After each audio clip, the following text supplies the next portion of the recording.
Allah. Biasanya sih saya ngapain dulu sih biasanya nih? Pantun. Kayaknya suka bawa pantun kan? Pantun apaan ya? Pantun apa ya? Oke. Ya. Restoran Padang membeli gulai. Gulainya dimakan dengan nasi yang hangat.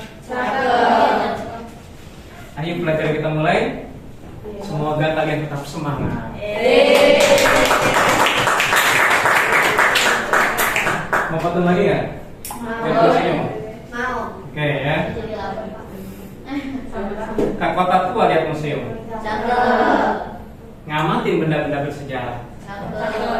Yuk kita mulai dengan senyum. Sama-sama belajar sejarah.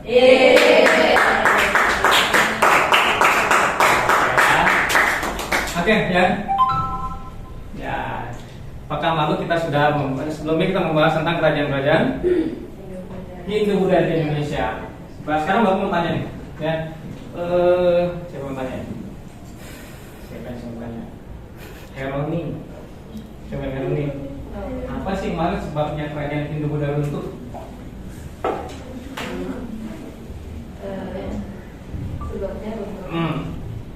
Ini kita mau kaitkan sama pelajar sekarang nih.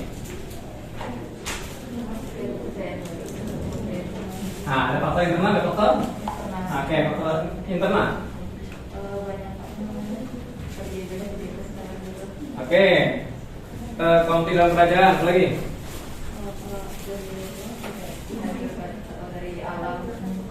Bencana alam ada ya. Oke.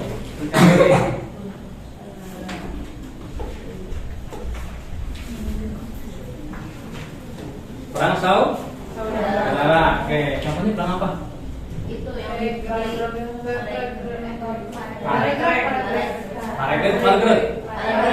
Paragraf ya, bunyinya kayak gini. Paragraf kata paragraf ya. Bukan paragraf. Ya. Oke, faktor eksternalnya apa Iqbal? Faktor eksternal.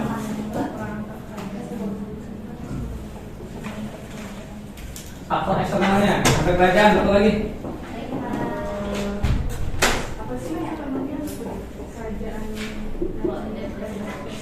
Oke, berkembangnya agama Islam di Indonesia. Nah, sekarang kita mau masuk tentang kerajaan perkembangan agama Islam di Indonesia. Oke. Ya. Apa sih bukti-buktinya Islam pernah masuk dan berkembang di Indonesia? Ya, kita sebagian besar beragama Islam. Ya. Kemudian agak apa lagi? Syiar Islam ada sekarang. Apa contoh syiar Islam? Apa? Contoh syiar Islam apa? Syiar. Dakwah Islam namanya. Saat ini contoh dakwah Islam saat ini. Ceramah. Yang kamu suka ceramah siapa? Ustadz Hanan Al-Ataki. Oke, siapa lagi Ustadz lagi? Kamu bisa. Kamu suka ceramah Ustadz siapa? Ceramah Ustadz siapa?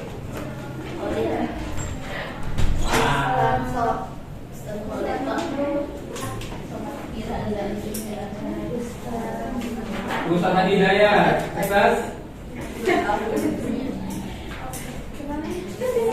Ustadz Boleh? Bahasa lama. Ustadz Firanda. Oke, Ustadz siapa lagi? Ustadz Abdul Somad. Ya, oke, ya. Oke, itu contohnya ya bahwa Islam berkembang sampai saat ini. Bahkan kita semua menganut agama Islam. Apa wujud-wujud Islam langsung berkembang? Wujud-wujud itu ya tiba-tiba. Apa tiba-tiba langsung ke Islam? Ya, tetap ada prosesnya, betul ya, ada prosesnya. Ya, oke, ada prosesnya. Nah, berarti untuk agar kita bisa tahu prosesnya, maka kita akan mempelajari bagaimana proses masuknya Islam di Indonesia, ya, di Nusantara. Ada prosesnya ya. Oke, tadi ada dakwah ya. Oke, ada prosesnya. Ya, sebagai sebuah ilmu pengetahuan sejarah, ya, berkembangnya suatu peristiwa, kita harus memahami ada teorinya. Ya. Nah, untuk pelajaran kali ini, ya, kira-kira yang diharapkan agar kalian bisa atau paham, ya, untuk pelajaran ini adalah ada kompetensinya adalah kalian bisa menganalisis, ya, masuk dan berkembangnya ajaran Islam di Indonesia, ya, dan dikaitkan dalam kehidupan sehari-hari, ya. Oke, kemudian juga ada indikatornya. Apa sih maksudnya indikator? Apa indikator? Apa indikator? Apa sih indikator itu? Ya, indikator itu artinya apa? Kalian tahu nggak? Yang menunjukkan kalian itu paham, tahu nggak? Ya, ya. Kalian itu bisa apa enggak? Apa sih patokannya, indikatornya? Ya, kalian bisa pertama bisa menjelaskan tentang teori-teori masuknya Islam di Indonesia. Oke, ya. Kemudian juga bisa menjelaskan juga tentang saluran-saluran masuknya Islam di Indonesia. Oke, sekarang kita masuk ke teori masuknya Islam di Indonesia, ya. Oke, ya. Coba, ya. Ya, ada beberapa teori, ya.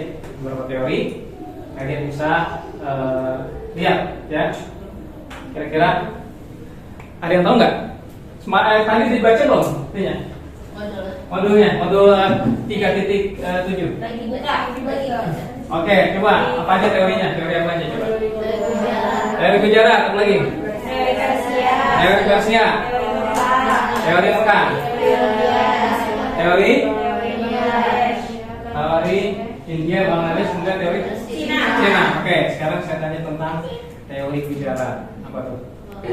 Coba siapa? Saka. Oke, Saka, teori tentang teori Gujarat. Apa sih maksud teori Gujarat? Gujarat itu di mana sih? India, oke. Para ilmuwan Belanda yang mengatakan bahwa agama Islam dibawa ke Indonesia oleh orang-orang Arab yang tinggal lama di Gujarat atau India. Masuknya sejak awal abad ke-13 Masehi dengan dengan hubungan dagang yang terjalin antara masyarakat Nusantara dengan para pedagang Gujarat yang datang. Oke, ya. Tadi maksudnya Islam menurut teori Gujarat adalah pada abad ke-13. Ya, teorinya seperti itu. Oke. Kira-kira harus diterima teori ini? Oke, kita cek dulu, kita pelajari dulu. Ada nggak bukti-buktinya apa? Nanti kita lihat kelemahannya di mana. Ada nggak bukti-buktinya? Ada 3. Apa buktinya coba? Batu nisan Sultan Samudra Pasai Malik As-Saleh dan batu nisan Syekh Maulana Malik Ibrahim di Gresik memiliki kesamaan dengan batu nisan yang berada di Ka'bah Capek. Oh, baik ya. Oke, itu buktinya ya. Oke. Di situ ada nggak kelemahannya? Ada kelemahan. Ada. Apa kelemahannya? Pertama, masyarakat Samudra Pasai menganut mazhab Syafi'i. Nah. Masyarakat Gujarat lebih banyak menganut mazhab Hanafi. Iya, betul ya. Jadi secara logikanya gimana? Logikanya gimana coba? Sambillah. Kalau misalnya kok di daerah Gujarat itu ternyata Hanafi, ya, di Samudra Pasai di Indonesia sebagian besar sampai saat ini ya menganut mazhab Syafi'i. Oke. Secara logikanya gimana? Coba. Secara logikanya misalnya apa gitu misalnya di daerah Gujarat yang menganut mazhab Hanafi, sementara di Indonesia mazhabnya sebagian besar mazhab Syafi'i. Mungkin nggak? Mungkin aja, tapi kalau secara orang mengajarkan mengajarkan agama, mengajarkan ilmu, pasti dia ini nggak sama dengan gurunya nggak? masih sama dengan gurunya, ya. Kalau di Gujarat itu Hanafi, di Indonesia Syafi'i. Beda kan? Tapi secara nggak ini kan, nggak nyambung kan? Nah, tapi secara logika itu nggak nyambung, ya. Oke. Sementara di Indonesia mazhabnya adalah mazhab Syafi'i, ya. Oke, ya. Sampai saat ini sebagian besar mazhab ini mazhab Syafi'i. Coba Bapak ingin tahu, ya, ada berapa mazhab dalam Islam itu? 4. Hah? 4, oke. Mazhab apa aja? Syafi'i, Hanafi, Maliki, Hambali, ya. Hanafi, Syafi'i, Maliki, Hambali, ya. Sementara itu sebagian besar adalah mazhab Syafi'i, ya. Jadi teori itu runtuh, teori itu nggak sesuai. Oke, lanjut. Apa lagi? Ya, teori Persia. Oke, apa teori Persia?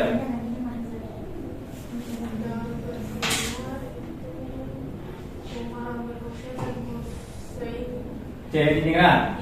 Apa katanya? Sebagai pencetus sekaligus pendukung Indonesia menyatakan bahwa Islam yang masuk di Indonesia pada abad ke-7 Masehi adalah Islam yang dibawa kaum Syiah Persia. Ya. Oke. Coba ada buktinya. Ada. Perayaan 10 Muharram atau Asyura atas meninggalnya Hasan dan Husain cucu Nabi Muhammad yang sangat dijunjung oleh orang atau Islamiyah.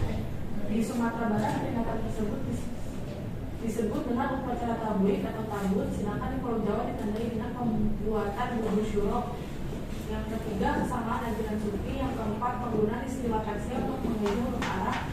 Yang kelima, kesamaan seni kaligrafi pada beberapa batu nisan. Yang keenam, bukti maraknya aliran Islam Syiah khasirat pada awal masuknya Islam di Indonesia. Dan yang terakhir, adanya perkampungan lereng atau leran di diri daerah Gresik. Oke, ya, itu buktinya. Tapi kalau kita kaitkan sekarang, Syiah nggak dominan, ya. Syiah nggak dominan, ya. Bahkan saya bapak tambahkan, ya. Bahkan kalau ada Syiah ini merupakan salah satu penyimpangan dari ajaran Islam, ya. Kenapa? Kalian tahu nggak? Karena dia memuja lisan. Iya, seperti memuja Ali, ya, Ali kemudian Husain, ya. Nah, nanti kita itu mungkin dibahas di pelajaran ya, kita lanjut. Ya, teori apa lagi? Makkah. Apa teori Arabia? Dikemukakan oleh siapa?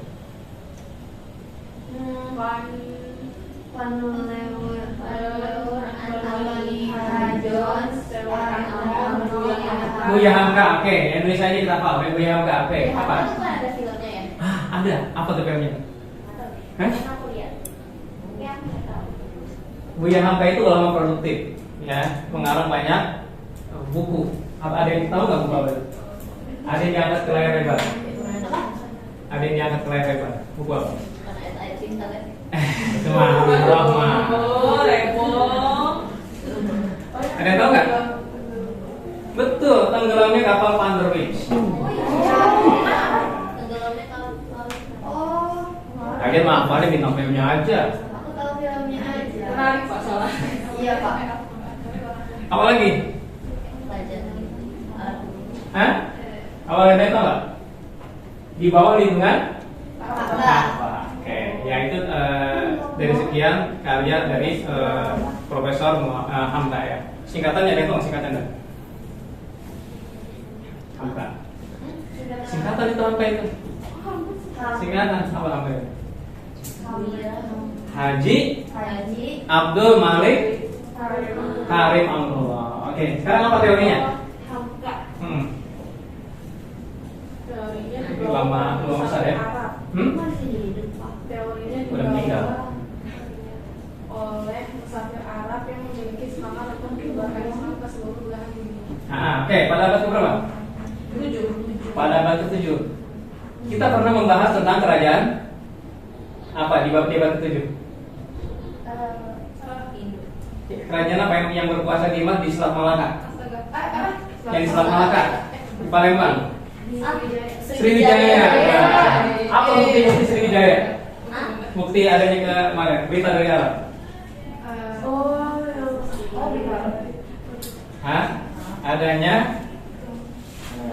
apa? Surat ya, Sri Musa ya.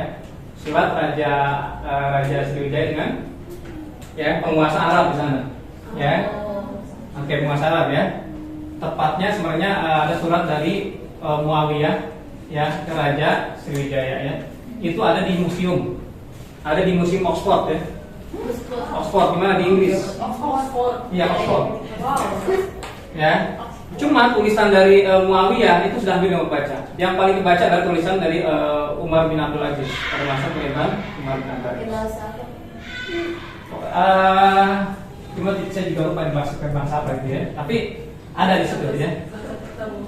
Ada ya. Ada tulisan bahasa Arab dan kebetulan kan di Sriwijaya itu ada perkampungan orang-orang Arab. Ya. Yang dikenal dengan orang Cina itu taksi. Ya. Itu perkampungan para pedagang Arab. Ternyata juga para pedagang yang mapan, ya, orang Arab. Ya, di mana di pelabuhan di sekitar pelabuhan dari Kerajaan Sriwijaya. Ya, sudah mampu udah kaya. Ya. Makanya kalian kalau bisa jadi bisnis bisa juga mengembangkan bisnis ya. Oke ya. Kenapa? Karena 9 pintu itu banyak bisnis dari 10 pintu. Iya, gitu ya. Ya. Hanya orang yang berbisnis itu orang yang lebih mandiri. Dan ternyata Islam itu berkembang dari jalur perdagangan, ya, jalur bisnis. Ini yang membedakan kita kemarin dengan orang-orang Hindu Buddha. Kalau orang agama Hindu Buddha yang berhak menyebarkan Islam siapa? Yang berhak berhak menyebarkan agama Hindu siapa? Pendeta. Pendeta, betul. Ya, kemarin apa buktinya teori apa kemarin? Teori Brahmana. Tapi kalau dalam Islam setiap orang bisa, wajib ya. Baligu ani walau ayat ya. Kayak di surat An-Nahl ayat 125. Ayat apa? Ada hafizah di sini? Coba enggak? Coba buka surat An-Nahl ayat 125. Itu ada perintah berdakwah. Dan ini yang membuktikan bahwa Islam masuk ke Indonesia dengan cara-cara yang damai. Ya, karena perintah karena perintah di sini. Coba.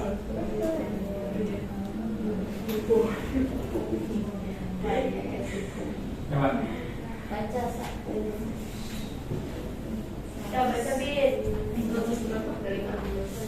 125.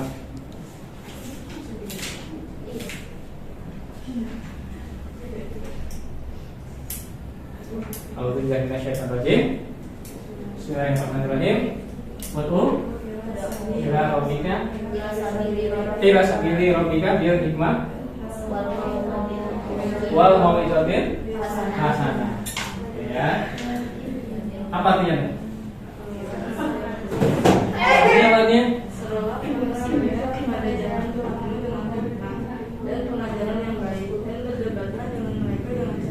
Oke ya. Nah, itu yang cara-cara yang baik, makanya Islam cepat berkembang di Indonesia. Ya. Tadi saya tanya saluran masuknya Islam ke Indonesia.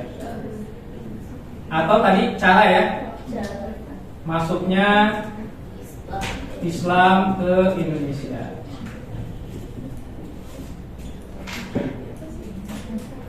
Dulu ya, saya cari spidol yang ini spidol kecil. Itu ada kalau yang hitam tadi. Mau spidol yang ini atau spidol ini? Oh, yang kecil ya.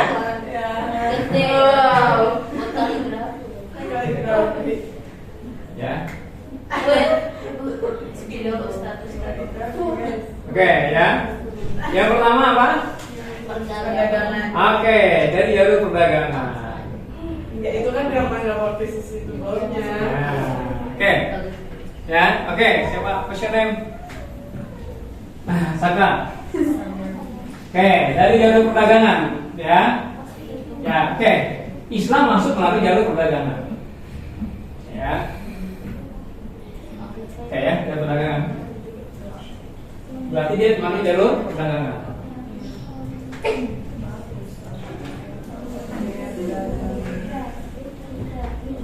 Ya, dan perdagangan tadi ya, saya menjelaskan bahwa ya, berdagang itu membuat orang jadi mandiri, ya, jadi mapan. Nah, dan dari 10 pintu rezeki, pintu 9 dari berdagang, ya. Dan keberkahan berdagang itu membuat orang jadi mandiri. Nah, dulu para pedagang Islam, ya, mereka adalah orang yang mandiri, orang-orang yang mapan, ya. Begitu mereka menyebarkan Islam, ya mereka memanfaatkan perdagangan ini sebagai media untuk menyalurkan atau untuk menyampaikan ajaran Islam. Dan bahkan para pedagang ini, ya, ini yang membedakan antara Islam dengan agama Hindu-Buddha. Ya, para pedagang ini juga mereka orang-orang yang ahli dalam agama, para ulama juga. Ya, para ulama juga ya. Ternyata ya, para pedagang ini bukan cuma orang pedagang, tapi mereka juga para ulama. Nah, itu kelebihan Islam. Ya, jadi semakin paham agamanya, ya, insya Allah keberkahannya semakin besar, gitu ya. Yang lalu jalur perdagangan. Kemudian yang kedua, jalur apa tuh? Perkawinan. Oke, perkawinan, ya. Lalu jalur perkawinan. Nah, rupanya, ya, orang-orang pribumi tertarik dengan akhlak para pedagang. Nah, para pedagang Islam itu merupakan para pedagang yang jujur, ya, para pedagang yang jujur menyampaikan ya sesuai dengan ajaran Rasulullah, ya, menyampaikan barang sesuai dengan kualitasnya, ya, mereka sampaikan. Dan rupanya inilah yang membedakan para pedagang Islam dengan para pedagang yang lain. Dan ini menimbulkan mereka tertarik, ya, dengan para pedagang, hingga ada keinginan untuk menikahkan, ya, ada keinginan untuk menikahkan anak-anak mereka dengan para pedagang Islam. Ya, di samping mereka seorang yang jujur, mereka seorang yang mapan, orang-orang yang mandiri. Oke, paham? Paham. Ya. Oke, ya. Melalui perkawinan. Dan perkawinan ini membuat apa? Memperbanyak saudara, ya. Memperbanyak saudara. Memperbanyak saudara, ya. Memperbanyak saudara. Memperlebar dakwah. Mengikat tali silaturahmi. Lebih mengikat lagi, ya. Mengikat, ya. Mengikat persaudaraan. Oke, ya. Makanya nanti kalian kalau ingin dapat suami yang soleh. Kita juga mau Betul, orang-orang yang dekat dengan dakwah, ya, oke. Oh ya, oke. Oke, ya. Main apa? Kemudian lagi Siap. melalui jalur pendidikan. Betul. Nah, pendidikan inilah yang menanamkan apa? Nilai-nilai Islam. Ya, ini penanaman nilai-nilai Islam dari sini.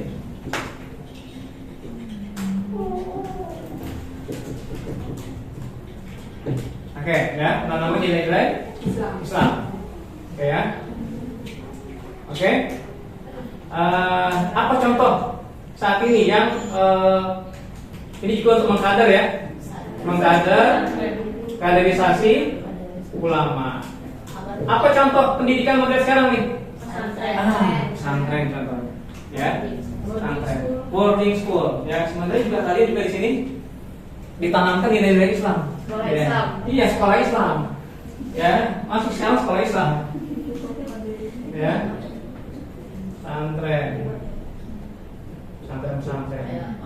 Kalau sekarang berarti masuk sekolah-sekolah Islam.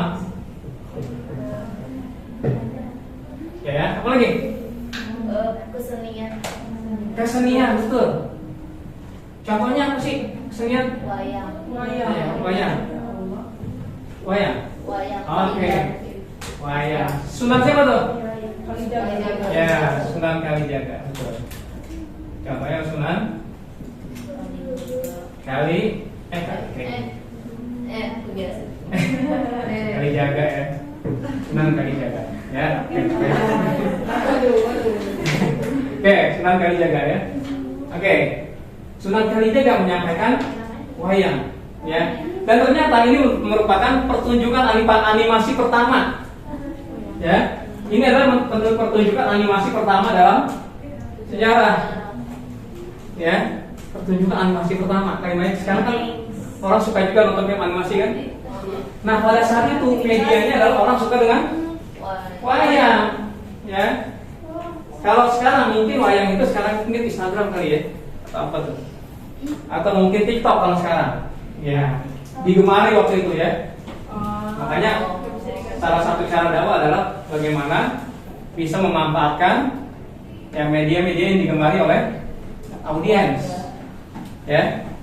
Makanya kalian bisa memanfaatkan TikTok itu sebagai sarana dakwah, ya, bukan cuma sekedar eksis, tapi eksisnya dalam menyebarkan kebaikan, ya, bikin quote-quote yang terkait dengan dakwah, oke ya, oke, Sunan Kalijaga ya, dan ini sangat efektif, ya, dan wayang ini sebenarnya kan budaya Hindu ya, cuma dimasukkan nilai-nilai Islam oleh Sunan Kalijaga, luar biasa ya.